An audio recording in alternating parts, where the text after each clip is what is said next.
Good afternoon, everybody. We're back. It's Michael Beck at Chat GTM. I am here at the Curate booth at the National Restaurant Association show here at McCormick Place in Chicago, Illinois. I am with Grant and Jackson, two people that are running a company here that I think is going to make some intense waves in our industry.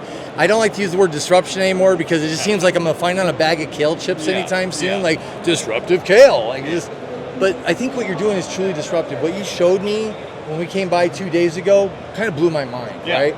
So why don't we start out with that, Grant? Like, just tell me a little bit about what Curate is and define that for our audience so they know what we're talking about here. Yeah, absolutely. So, you want me to hold it? Yeah, I got it. All right. So Curate kind of solves this age-old problem of nobody wants to download another app for a restaurant, right?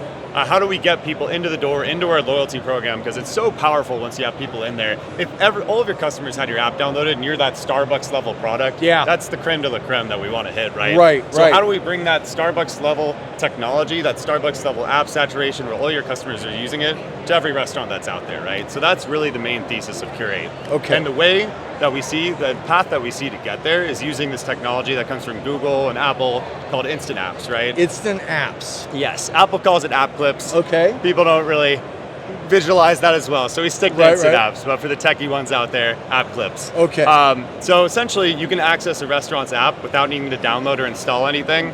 We have a ton of benefits out of it, so you can just, anywhere you put a link, you put it on your website, you put it, with QR codes in the store, you put it in every DoorDash bag that goes out. Right. And the goal is converting all those customers that were ordering third-party, DoorDash, UberEats, we get them all to order directly from your restaurant instead. So the big... Cha-ching. Yes, cha-ching. So how do we make it as easy to order from your restaurant directly as it is to open the DoorDash app, right? And how do we capture customers where they are, on your website, on Google search, on DoorDash, on Apple Maps, right? And get them into that first-party ordering solution where we get all the, we get that data about them that's helpful. We get them into our loyalty program. We get to save 20 to 30% in commissions, right? Yeah. And also, on the user side too, saving a ton of money as well because you have these 10% price increases. Talk to Five Guys, and you said they don't. Nobody wants their prices to be this high, right? So it's good, mutually beneficial for the restaurateur, the customer, but get customers into the app, and then essentially from there, the world's your oyster. So it's basically when you have the instant app on your phone, it stays for 30 days. Okay. You can send, push notifications, get the customers basically into your ecosystem, and we take them through the ordering process. At the end of the ordering process, tell the customer, hey, you earned 500 loyalty points, you're halfway towards your first reward. Okay. You want to use these, do this one tap, keep the app on your phone permanently. Oh, wow. So in that sense, it's kind of sort of advanced foot in the door marketing tactic. Yeah. We get people to want to keep the app on their phone. And if they don't, they're just a one-time visitor. Hey, I had a great experience, got to check out really quickly, integrated with Apple Pay, Google Pay, get rid of it, it'll disappear in 30 days, right? But for those loyal customers, which we find 70% of people, they use the instant app, just keep the full app on their phones. Your downloads are skyrocketing, your usage is skyrocketing, your loyalty signups are skyrocketing, and it's been fantastic, and that's where all of our success has really come from. So the other day you showed me something. You can text message the app to somebody, say, here you go, and then they have it. What's your adoption rate on that? I'll let Jackson talk a little bit. Tell me about that, Jack. Even better. What's up, Jackson? Can you ask the question again? Yeah. So when Grant texts me over, hey, here's the app, I got on my phone, now I'm playing with it. What's the conversion rate where people go from that 30-day experience to being a full app user? Through the referrals flow. Yeah. The referrals flow. So like Grant said too, I launched the referral program, and we call it actually Viral Technology.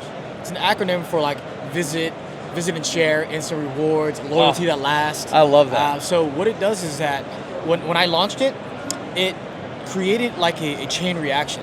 So if the restaurant actually gives an offer that's enticing enough, right, and your product is good, then it creates this psychology within your community that, hey, I want to go and redeem this product. Yeah. And because we use a Apple technology, this instant app link can be embedded into the iMessage.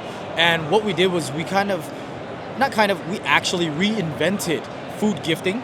And now food gifting is something you can customize. This message, make it interactive, like, hey, you received a free coffee. Yeah. Or down the line when we allow the customer to customize messages like, hey, happy birthday, or congrats on your promotion. Here's a free coffee at Island Bodega or Davin Coffee. You can now, they open it, they are receiving a gift. So an interaction from a friend is going to be 100%, right? If Michael, I'm a good friend with you, you're sending me something, I'm going to open it. Sure, why wouldn't you? Now they almost unknowingly come into our CRM cycle and our program and our loyalty program, but they're getting rewarded on both ends. So referral programs usually rewards only one side. The person who is getting those referrals, right? They get paid out or whatever it is. But we created a system where they get rewarded on both ends. So for me is that I create a reward that's Island Bodega-able. I am sending not just a referral link, but I'm sending free coffee to those people. So now the person that's sending is like, oh wow, I get a free coffee. Yeah. I'm gonna go redeem it. And usually those people do not just redeem the free item. What they do is that, hey, since I'm going here anyways, let me go buy more stuff and add on another item. And where the virality of the whole thing comes in is because you're linking the Instant app, they open it, now they're on the referral screen. Now I want to refer 3 friends, and then you get this kind of like chain reaction of social effects where one person got referred, they refer 3 people, that person refers 3 people, and it's exponential. It is viral in that case. I mean, your stats so far have been and the first week was already 160% increase in downloads versus the prior week, right? So if you have a brand, it works for any brand. Any brand that promotes it, it'll work for it. But if you have a brand that's really engaged, a brand that's engaged with a product, you have a community that you built, right? Then you have this almost nuclear chain reaction. You don't spend $1 on paid advertising on Facebook and Meta or on Yelp. This is all through your own product. And I love those platforms, don't get me wrong. No, but this is a different way to get there. This is a different way to have organic reach. I mean, it's a friend telling a friend, like, why wouldn't you jump on that, right? Exactly. And I think that's kind of what it all ties back to is, one, that customer base you do have, how do we make the experience as great for them as possible? How do we maximize the value of our existing customers? And then how do we grow the business from there once we have them in, right? So you convert that existing customer base, get them into a system that's actually profitable for online ordering on both sides, right? And then with that existing customer base, you're in your loyalty, have it just organically grow. You don't need to run an ad. You don't need to pay $5 a click. It's just going to happen. And I think that's really the powerful part of Instant Apps is it's passive marketing. Right. You put this thing on your website, you put a QR code in the store, you'll just notice like your app downloads, your loyalty engagement, it's just happening, right? Obviously, if you double down on the marketing, it's going to be great, but you don't really have to think about it. It's just easy, right? So that's the powerful part. You don't need to run a million ads, download my app, please, hey, here. It just happens. So my question is, why hasn't somebody done this sooner? Right? Is it the tech that came out? Is it that clearly you guys have a spark of brilliance here? Great question. But why? Why now? So basically, this technology wasn't really possible until a couple years ago, just across the board. There is a big technical challenge, and to get a little techie about it. Geek out here. So to build an Instant app, you have to fit it in 15 megabytes or less.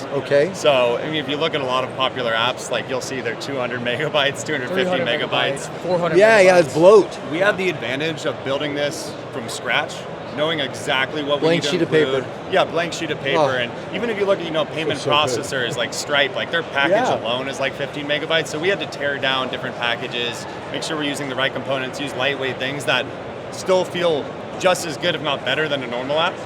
But behind the scenes, it's very efficient, which back in the day used to be how they did things when we were limited by, compute. But now your app sizes are going up. You download a game, it's like 300 gigabytes. Yeah, but what happened to all my phone? I have a terabyte phone and still full. Yeah, exactly. I mean, it's getting silly, exactly. Right? So we had to be really, really careful and intentional about everything we're including in this. And the launch partner for Instant Apps, the only other group to really do this, first party, Panera Bread. They have a menu selection of 5 items on their app clip, their Instant App, just because that's all they could figure out how to include. And there are no modifiers, no anything. And that was like a little bit of a starting point. Hey, someone started it, but how do we actually get the whole experience in there, everything in there, right? So that's where. Does Panera know you exist yet? We chatted with them a little bit. We chatted to a lot of these groups. So, we kind of just came out of stealth pretty recently. So behind the scenes, we've been talking to a fair amount of these folks. Wow. And so from a lift perspective, if somebody wants to get going with you guys, how hard is it? It's actually very easy. So we attach onto the restaurant's point of sale. Okay. And it could be as low effort and as little time as 1 week.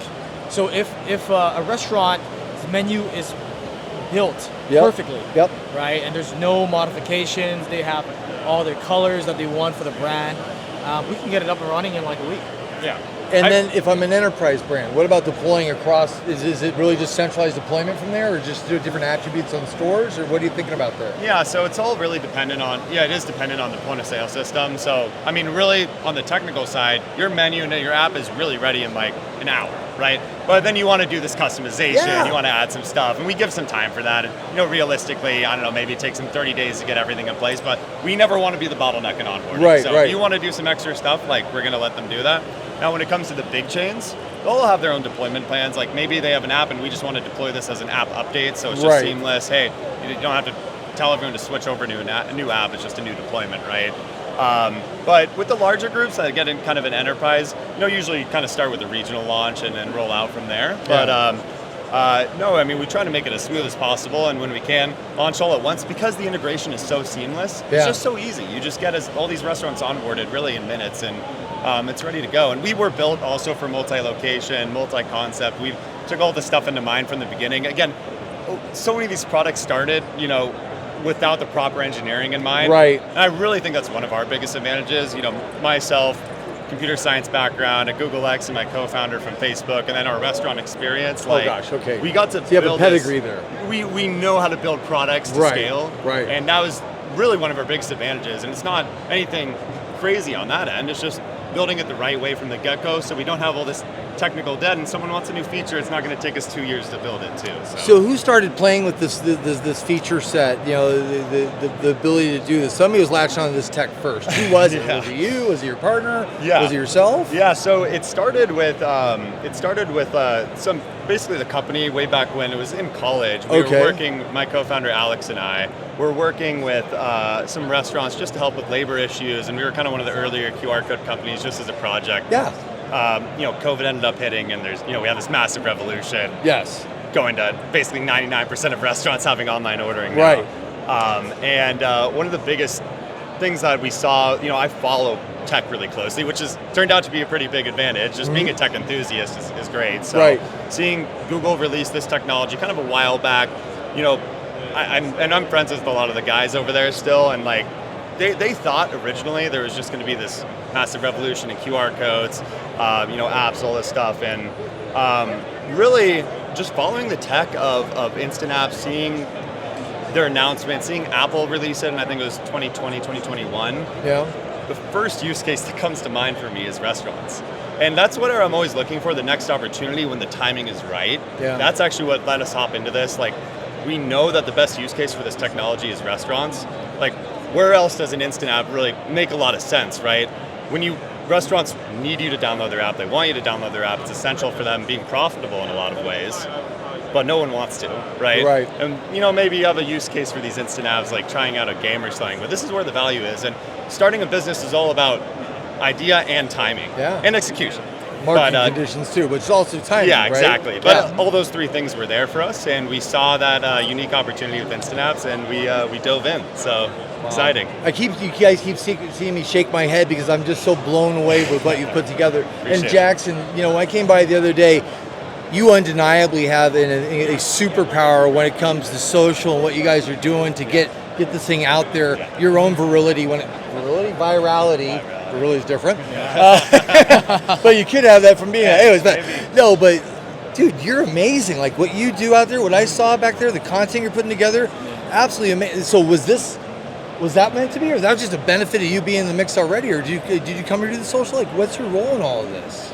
For me, I started off as a restaurateur. Okay. So I've been a restaurant owner for 15 years now. Cool. I got introduced from a good friend, Omid. He's like, hey, I have these guys. They're really smart guys from Stanford. They're starting this tech company in restaurants, and you're in restaurants. You think you can refer them a few guys, help them out. So, I met Grant and his dad, Michael. We knocked it off on a golf course, and is that a pun? I was like, hey, let's try it out. Let's try it out. Yeah. Let's try it out. I wanna use it and at my restaurant. And then I started off as a user. Yeah. fell in love with the product, and you couldn't ask for a better endorsement like that. Like, I fell in love with the product, and then most importantly, I fell in love with Alex and Grant. I was like, hey man, these guys are two amazing people that are just here to try to innovate and change the game. You know, at the end of the day, it's not about the product. It's not about the money either. It's about who you're working with, who you trust, and who you want to grow with. And I was like, hey, these guys are the people that I want to work and grow with. You know, because being in an industry, you see a lot of people, you see a lot of things happen, and you go through a lot too. So you gotta be smart and choose, you know, who you work with. And then through there, it's just, you know, when you become a restaurateur, you have to wear all the hats, right?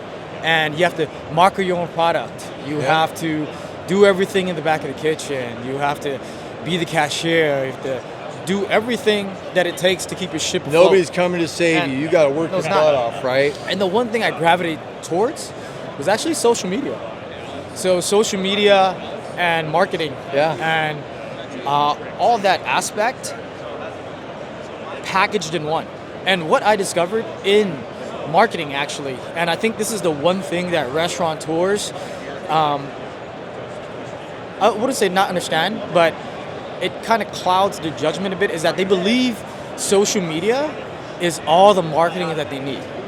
But in reality, it's a bunch of different things done social well, right? media should only be 10 to 15, maybe 20% of a restaurant's equation. Okay. You know, a CRM and an app like Curate would power 80% of a restaurant's revenue, repeat customers, and longevity of a brand. Yeah. And that's what makes McDonald's, Starbucks, Chipotle so powerful, right? And that's why Starbucks was the king of coffee for the longest time. Yeah. Because they were the only one who had the resources to create a CRM and software so powerful. Really know their customer. To dominate the market, right? Yeah, all day. But now companies like us and Curate Technologies, what we want to do is that we want to put this power back into small businesses' hand and enterprises' hand that they have not solved for and done this. And the way we do it is, I think, even better than all the big chain companies, because we think about how effortless we can make the lives of our customers easier to shop, to dine, and the experience at restaurants. And because I come from the restaurant experience, I know what it takes to make the lives of these customers easier. So that they keep thinking about your restaurant. So they're like, hey, you know what? I don't know what to choose today. Oh, let's just go to Davine. It's so easy. They're so fast. They're so quick. And it's so effortless. And they're doing all this process in the back of their mind. Unknowingly, they're choosing this brand because it's just convenient. It's just convenient in the path of less resistance, right? So these are the journeys that we think about. These are the wireframes that we build out. And this is the operational mindset that comes into play when I work with the software team to develop and implement this in the real world for restaurants. So I really don't see this type of effort. I don't really see this type of thinking when I look at other software brands. And that's what makes us the best at what we do. Well, you're not just building on top of old and just putting a new bit of varnish on it, right? You've started with a clean sheet of paper. You went really smart about it. You made it lightweight. And I always believe that technology, for the most part, should be almost imperceptible, right? It should just run and do its job. Like, I wish politics were that way. Like, just not hear about it, they just do their job, whoever it is, right? Software should be that way. It shouldn't be, I got to go work on the system today for hours on end and all that, right? Yeah, and a lot of it's honestly behind the scenes too. Like, it's funny, you know, you look at the Domino's app, for example, and that was another creme de la creme, like the best in the market, and now we're here like 10 years later, and it's like, why does this feel so outdated? What happened and when did that happen? Right.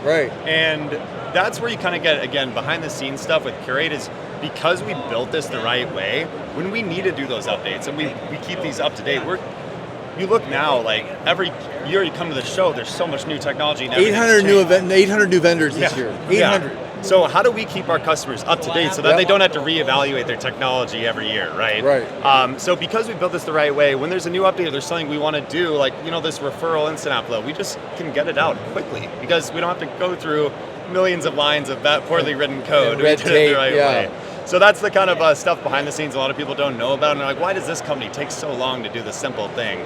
a lot of it's just the code and how you built it. So being smart about that, I'm grateful that we had this built by technology people and in collaboration with industry folks, and also thanks to Alex out of Frame here for leading a lot of the technical innovation too. So well, it sounds like intelligent design, if you want to call it the right way. You guys are really thinking through everything, and clearly, Jackson, your passion comes through in every single word you use, right? And Grant, I can see the sparkle in your eyes going, we're onto something great. If you could put a shout out there to a brand that is not your customer today yet, that you would love to say, hey, you need to come by here, who is it? I would say Davian. Jackson, would you agree with that? Sparkling? Oh, not you're saying not our brand? Not our brand. Yeah, a customer is not your, somebody who's not your customer. If they tune in right now and they go, they said my name. That's a great question. Who is it? Go bold. In-N-Out should use it. In-N-Out. In-N-Out. All day. In-N-Out. I'll say that, absolutely. My favorite burger in California. Yeah, it's a great one, all day. Panda Express. Okay, Panda. We could definitely make their app better. Yeah. I think those are some great brands. I think a lot of brands that also have previously maybe even been resistant to online ordering generally, or the idea of having an app generally. Right. I think a lot of them are very interested in this product just because it's different, it's easy, right? It's seamless. So that's our goal, making things easy. The brands you mentioned, In-N-Out, I would love you guys. Really, I would come to California to high five you just when I heard you got that. Hey, it's literally my favorite burger. Yeah, it is. So loyalty there. So guys, I got to wrap up for today. But this is something that's extremely intriguing to me. I've been doing solutions for tech companies or for restaurants for the last 15, 16 years. I've never heard anything like this. It's not. Look at us as the Shopify for restaurants. Oh. Just nailed it on that one. I love that. Yeah. So, we're going to grow and integrate with different tools and different products and make it so seamless and easy to use to customize for different brands. And everything the customer owns, right? It's not ours, and we give it back to them. That's beautiful. Yeah. Well, hey guys, I got to wrap up for today, but honestly, thank you so much for sharing your valuable time with me. Jackson, you're awesome, dude. Absolutely love your flavor, everything that's going on here, the colors, the light, the energy, and most of all, the solutions you're bringing to help people. Yeah. That's what it's all about bringing the power back to restaurants in a crazy world of technology. It really is. And there's so, like, I was talking to Greg Majewski from Craveworthy Brands the other day. Most restaurants have between 17 to 20-something pieces of tech running concurrently. Yeah. And they're all paying about, $100 at least on average for each one. And that's supposed to add 3 points back to the bottom line? I mean, come on, right? It's a lot. It's a lot. Yeah. So, well, thanks for what you're bringing to the industry, Grant. Jackson, thank you for what you guys are doing. Guys, if you have any questions about this, you need to come by the Curate booth while you're here at the show. If not, what's the best way to find you guys? Go to our website at getcurate.com. Reach out at hello@getcurate.com. You'll find all of our information there, and reach out for a demo. Love to chat more. Fantastic. Also, you can check out our content on Get Curate's Instagram. Boom, right there. Too. All right. We're all over there. Social media guy. Love it. So this has been Michael Beck, Chat GTM here with Grant and Jackson to Curate. If you have more questions, they just told you, so hit rewind. But other than that, we're going to see you guys in a little bit, and thank you so much for sharing time with us. We'll see you later. Thank you.